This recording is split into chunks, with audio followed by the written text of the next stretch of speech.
כל השבוע אני מחכה לכריך של שישי. כך אמר לי בני היום. אצלי בבית מאריכים את השבת בפתח, כאשר יש חליות חמות יוצאות מהתנור. ממלאים אותם בסביח עיראקי ומתפנקים. החליות האלה רכות, אווריריות ונחטפות מהר. יש כמה דגשים שיעזרו לכם להגיע לתוצאות מושלמות, וזה הזמן לשתף אתכם. מתחילים עם 4 כפות של שמרים יבשים, כוס סוכר, ו4.5 כוסות מים חמימים. מערבבים ומשאירים כמה דקות לתסיסה. איך נדע שיש תסיסה? יש בועות. מוסיפים 2 קילו קמח מנופה, חצי קמח לחם וחצי קמח חלה. אני מכינה בצק מ2 קילו של קמח בכדי לקיים מצוות הפרשת חלה. וגם כי, קילו אחד לא מספיק כאן, ברוך השם. לשים כ8 דקות עד שהבצק מתחיל להתגבש. שימו לב, הבצק מעט דביק. מוסיפים כוס שמן ו2 כפות מלח. ממשיכים ללוש עוד 4 דקות עד שמתקבל בצק גמיש וחלק. וכן, הוא גם קצת דביק. מעצבים לכדור ומניחים בקערה. וכסים להתפחה עד הכפלת נפח. בשלב הזה אני עורכת הפרשת חלה.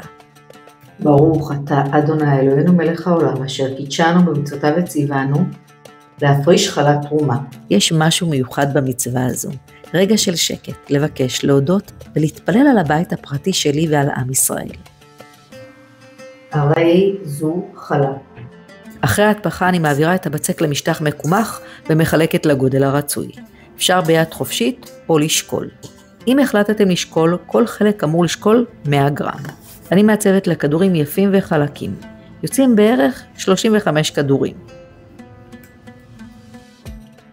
שימו לב להדק את כל הקצוות ולגלגל עד שמתקבל מרקם מאוד מאוד חלק. מרדדים כל כדור למעין מלבן.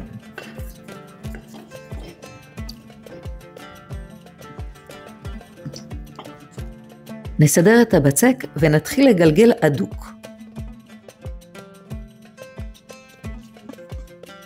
הדקו את הקצוות היטב. שימו לב, אנחנו מעדקים בכדי שלא ייפתח.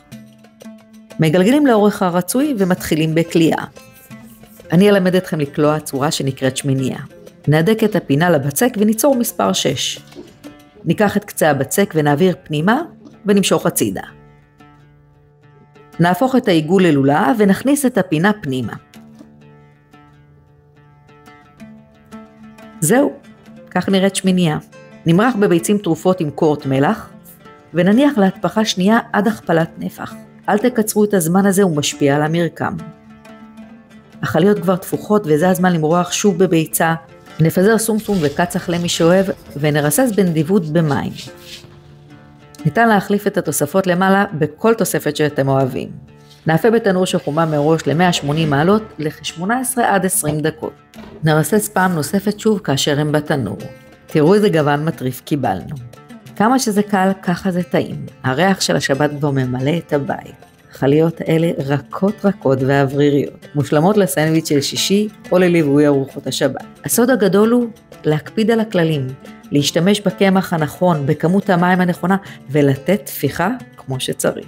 אצלנו ממלאים אותם בקציצות ארוק, חצילים, ביצה, אמבה ופלפל חריף, כי אי אפשר בלי. תהנו חברים.